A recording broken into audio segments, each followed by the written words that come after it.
regards to manufacturers, most sell internationally. They don't just sell within the UK.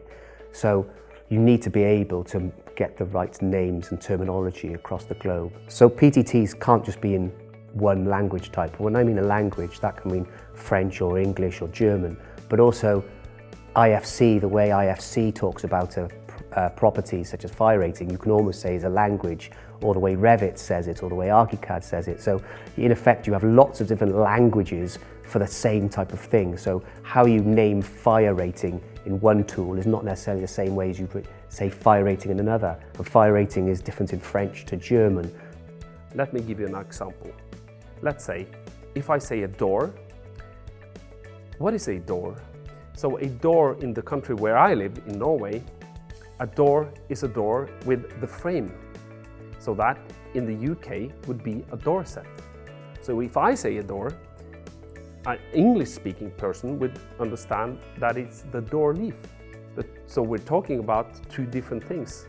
So you need a way of communicating and understanding what this is.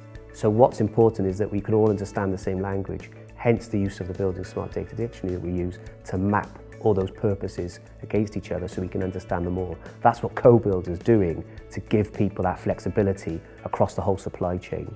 buildingSMART Data Dictionary is supported by buildingSMART International, and it's supporting one of the standards, which is an ISO standard for dictionaries. buildingSMART Data Dictionary is a connection box, so you can put anything you want into it.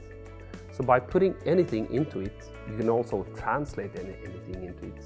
And what is essential there is that it's a unique ID. The whole concept is to talk in the same language, and again, use the functionalities which is in the dictionary to translate that or to connect your data towards these different identifiers. Without standard ways of sharing data and structuring the data, then we end up in a really difficult situation where we don't understand what we're talking about. And that's been the case in the industry for many, many years. We've survived like this, so it's not as if you can't do it, but the point of developing standardized ways of working, standardized data templates, etc., is to give efficiencies across the whole supply chain and within companies to make it quicker, because this whole BIM program is about saving money and improving quality, in effect.